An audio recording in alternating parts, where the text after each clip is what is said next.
Welcome back, Bearded Bristol here, and I am going to do a little YouTube tags for dummies, and don't take that the wrong way, anybody, but I was watching a VR the other day, and a gentleman's name was mentioned, and oh, you should go check out his channel. Well, it sounded interesting to me, so I went to search him out and typed in his name into the search field and could not find it. I went through 3 pages of results and his name never popped up. And he's a seasoned, veteran, so to speak. He's been out there for over a year anyway, doing videos. And I finally had to go back to the original video where I found that he had commented. So there I was able to click through to him, but it led me to a bigger problem and something I started looking at a little more in depth and thought I would clue you guys all in. Tags on YouTube videos are important. A lot of people maybe don't think about it very much, especially if you're shooting and loading from your mobile. But there's some key things you need to be doing so that you can be found. And I know all of us, or a lot of us, are on YouTube for different reasons. Some are looking to make money, some are looking to sell product, some are just looking for a place to hang out and have friends. And there's nothing wrong with any of those reasons, but if you aren't doing your tags properly, then it's going to be that much harder for you to find the people that are looking for you, or even worse, for them to be able to find people like yourselves or yourself. But it starts with the title. Write a descriptive title. That seems simple enough, but I've seen a lot of videos that are just simply VR to Bearded Bristol. Well, that's fine for me. I have no problems with that. I already know what it's about. But if you're telling an interesting story that somebody else might like to hear, then you need to give a little snippet what that might be. At least give people a clue. Secondly would be the description. Underneath the title, you can add a description. And when you search videos, it's usually it is the 2 to 3 lines that show up underneath your video title. And here's a quick little trick, and especially now if you've noticed YouTube has done a reformatting on their website, and when you search for a video, words that are in the description that are also in the title are now bold. And it's linking those two things together to say, okay, this is relevant to what you just searched for, and these are the reasons why, these words right here. So if you include words in your description, they're also in your title, it says to YouTube that the content is relevant to the searcher. Thirdly now, tags. Tags remain kind of a great mystery, but I can tell you I have cracked the code just a little bit. There's others at it that are far better than I am, so don't take me as the sole account of knowledge here. But don't just include one-word tags, and don't be so generic in your tags.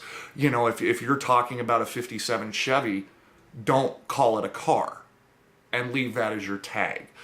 Get down to it. 57 Chevy, 57 Chevy mod, 57 Chevy restored. How do I restore a 57 Chevy? Get some descriptive words in there. Think about how you would search for a video. Maybe it's a review. Don't just include the item you're reviewing. Say a review of such, such, and such. And I have a very specific example I'm going to show you here in just a second. But, tags, people don't invest enough time in tags. And the real thing here is there are millions upon millions, if not billions for that matter, of videos on YouTube. And YouTube doesn't listen to the videos to decide what's relevant.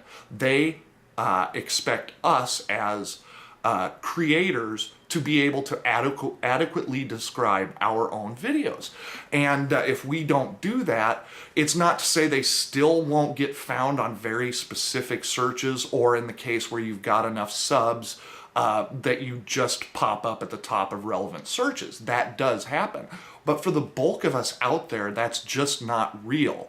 So the better job we can do to categorize ourselves, the better job we're going to do of being found by YouTube and by our specific audience. And that said, don't include tags that aren't relevant to the video. There are stories out there about creators being penalized and having their search results kicked down the ladder for including things that aren't actually in their videos. Don't ask me how that works. I am not a genius. I just know some common sense things, and I am kind of a data geek, so I've been looking into this all tagging phenomenon for some time. Okay, so I said I had a very practical example to show you, and you're looking at it right now. This is one of the Scotch reviews I have done, Scotch for the Common Man, Clan MacGregor. I did this video less than a year ago, but I am ranking at the top of the search results. Now, I'm ranked ahead of videos that are 2, 3, or more years old that have 10 times the amount of hits on it than I do. I'm not ranked at the top because my video is better. I am ranked at the top because I tagged mine thoroughly and correctly so that YouTube knows if somebody's looking for a review of Clan MacGregor Scotch, I have very specifically said, Scotch for the Common Man, Clan MacGregor. I include it, you can see here in my review, Scotch. The description continues to very specifically state Clan MacGregor, but beyond that, within the tagging, I tagged it with blended Scotch reviews, Clan MacGregor blended Scotch review, Clan MacGregor Scotch review, Scotch review of Clan MacGregor. I did multiple iterations of that, and as a result, you can see I'm here at the top. Now, it gets even more interesting as you scroll down. We have several other reviews, including Raffi.com does some absolutely hysterical reviews if anybody's into whiskeys and whatnot. But this is a video that's got 273,000 views that's ranked below mine that has 649. Now, as you can tell, it's probably not a very widely searched topic, but the point is, once you get to the bottom of the very specific Clan MacGregor Scotch reviews, here's another one of mine. Next one up on the list is a review of J&B, followed by a playlist I created of all of the Scotch for the Common Man reviews that I've done. And all of this has been accomplished by just correctly tagging my videos and making sure that what I'm tagging them with are things that people are likely to search for. You're looking for a shirt, okay? Is it going to be long sleeve, short sleeve, polo shirt, tank top? What color is it? Is it going to be green? Is it blue? Do you want an American flag thing? Is it some print t-shirt? You can't just get in, you can't find what you're looking for by just typing shirt into the search field. You have to get very specific. Well, from somebody who's worked on the other side and worked with retailers on their SEO, so to speak, for building their own retail websites, you have to very specifically tag those items with words so that they can be found by the search engines. YouTube's no different. This is a very practical example. If you're just looking for a shirt, you've got a pile of 10,000 shirts. Now you've got to figure out which one it is you want.